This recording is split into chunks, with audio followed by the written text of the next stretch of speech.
नमस्कार दोस्तों, आज के हमारे इस वीडियो में हम आपके लिए पुत्रदा एकादशी की व्रत कथा लेकर आए हैं। द्वापर युग में एक बार महाराज युधिष्ठिर ने श्री कृष्ण से पूछा, केशव कृपा करके यह बताइए पुत्रदा एकादशी की क्या विधि है और उस दिन किस देवता की पूजा होती है। तब भगवान श्री कृष्ण बोले, हे धर्मराज, आपका प्रश्न बहुत उत्तम है। यह सभी पापों को हरने वाली है। इसमें समस्त मनोकामनाएं तथा सिद्धियों के दाता नारायण भगवान की पूजा होती है। इस समस्त संसार में पुत्रदा एकादशी के समान दूसरा कोई व्रत नहीं है।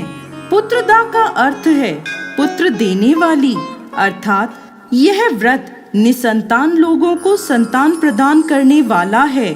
हे राजन, अब मैं आपको पुत्रदा एकादशी के महत्व से जुड़ी एक कथा सुनाता हूँ।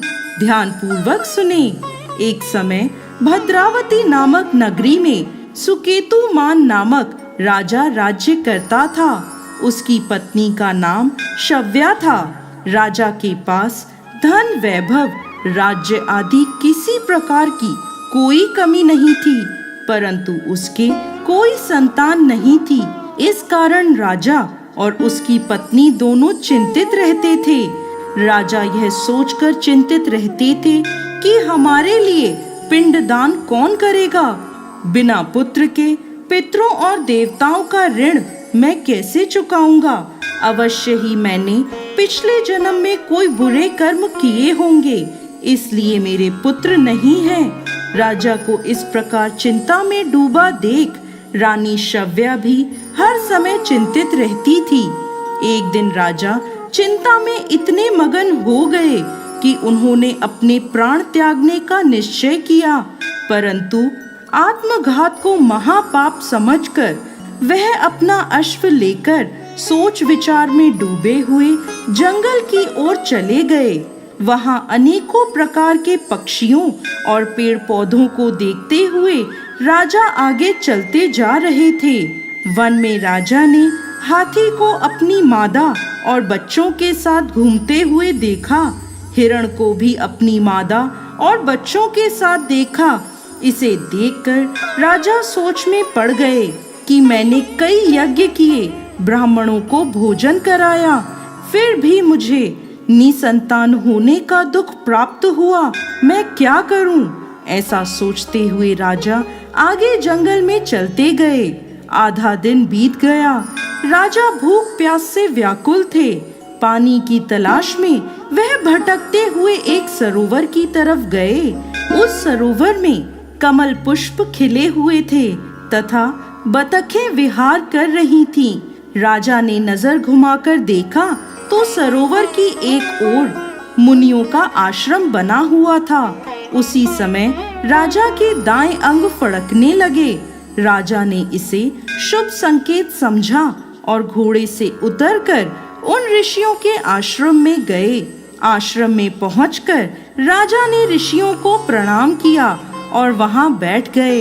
राजा को देख मुनियों ने पूछा, हे राजन, आपकी क्या इच्छा है? राजा ने पूछा, महाराज, आप कौन हैं और यहाँ किस लिए आए हैं? कृपा कर मुझे बताएं। तब वह ऋषि बोले, राजन, आज से 5 दिन बाद संतान देने वाली पुत्रदा एकादशी है। हम विश्व देव हैं और इस सरोवर में स्नान करने के लिए आए हैं। यह सुनकर राजा बोला, हे महाराज, मेरे कोई संतान नहीं है। यदि आप मुझसे प्रसन्न हैं तो मुझे पुत्र प्राप्ति का वरदान दें। यह सुन मुनि बोले, हे राजन, श्रावण मास की एकादशी का नाम पुत्रदा एकादशी है। यह निसंतान को संतान प्रदान करती है। आप अवश्य पुत्रदा एकादशी का व्रत करें और भगवान की कृपा से आपको पुत्र रत्न की प्राप्ति होगी।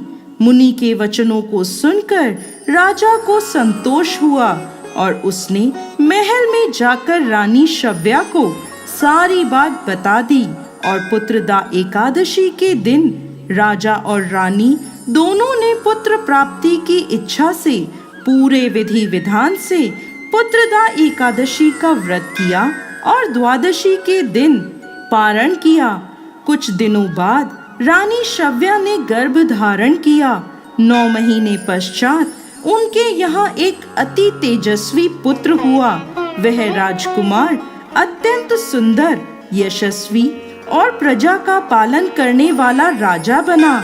श्री कृष्ण भगवान बोले, हे कुंती नंदन, पुत्र प्राप्ति के लिए पुत्रदा एकादशी का व्रत सर्वोत्तम है। जो मनुष्य पुत्रदा एकादशी के महत्व को पढ़ते या सुनाते हैं, वह सांसारिक सुखों को भोग कर अंत में स्वर्ग लोक को प्राप्त करते हैं। पुत्रदा एकादशी का व्रत करने वाले व्यक्ति को सुबह जल्दी उठकर स्नान आदि से निवृत्त होकर संतान प्राप्ति के लिए पति पत्नी दोनों को स्नान के पश्चात पूरे विधि विधान से श्री हरि नारायण की पूजा करनी चाहिए। इसके साथ पुत्रदा एकादशी की कथा सुननी चाहिए और आरती करनी चाहिए। हे भगवान नारायण, इस कथा को कहते, सुनते और हुंकार भरते सब पर कृपा करिए, सबकी मनोकामना पूर्ण करिए। जय श्री हरि नारायण।